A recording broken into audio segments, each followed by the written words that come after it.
All right, in today's lesson, we're going to look at another version of the quadratic equation. So the quadratic equation that you know is x equals negative b plus or minus the square root of b squared minus 4ac, all divided by 2a. And that's a quadratic equation we're used to using to find the roots of our quadratics that we're working with. There's an alternative version of the quadratic equation I thought we'd discuss. If we consider the quadratic ax squared plus bx plus c equals 0, and let's assume that x1 is a root. So I can change these x's to x1. Suppose that's a root for our quadratic that we have.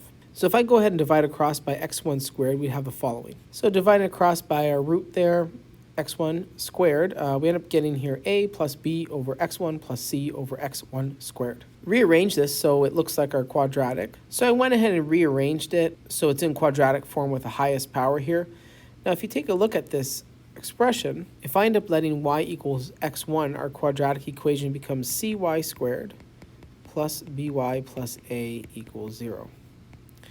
Now if I apply my quadratic equation to this, we end up getting y equals negative b, so our b value is the same, so negative b location, plus or minus the square root of b squared. Now, again, this is my a location, my b location, my c location, so if I do b squared minus 4, and you can see here my a value is in a c, and my c value is an a this time, all over. It's not times your a location, so it'll be 2 times c. So finishing this up here, you get negative b plus or minus b squared minus 4ac over 2c.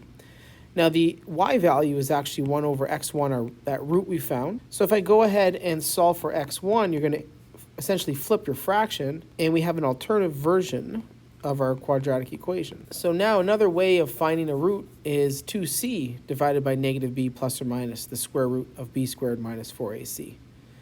Right, so you have an alternative version of the quadratic equation, and this is actually it. Let's take a look at this so we can kind of see it in action here with some examples. So taking a look at this quadratic here, we see that you can factor this pretty simply just using product sum. I can see this factors into x minus 3x minus 2, and we know that the roots here are going to be 2 and 3. Now, we have an alternative version of the quadratic equation. So I have my quadratic in standard form.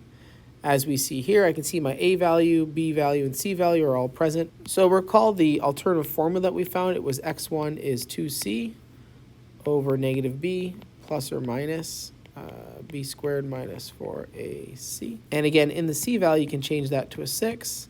Over negative b will be 5 plus or minus b squared. So this will be negative 5 squared minus 4ac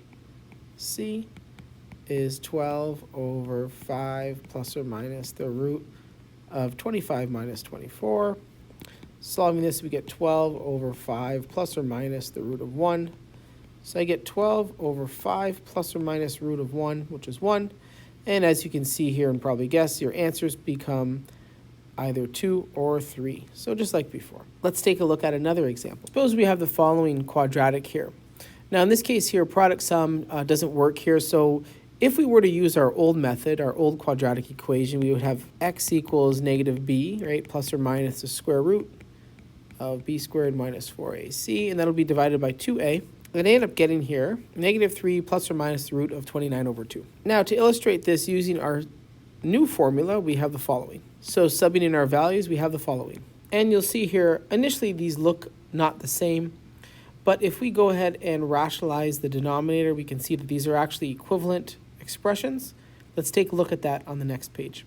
To see that these are equivalent, if you'll notice, this says plus minus.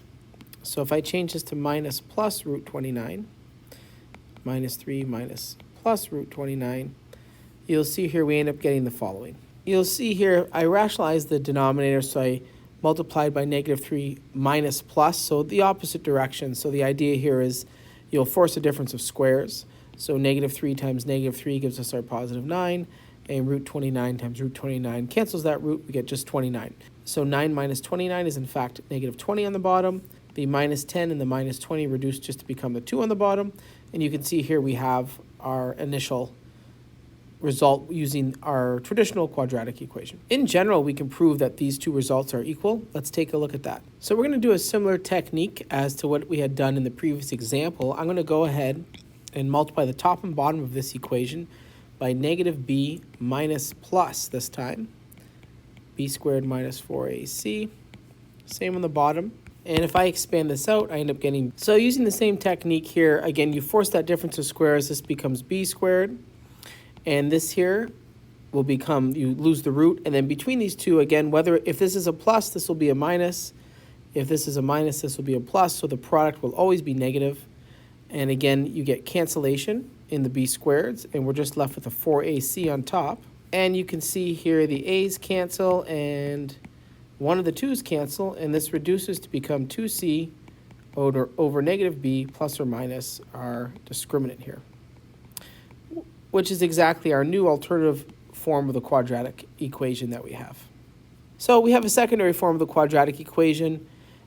Generally, the first form is used, and this is the one that is most commonly used because your roots are on the top, your square root is on the top, and you don't really want them on the bottom.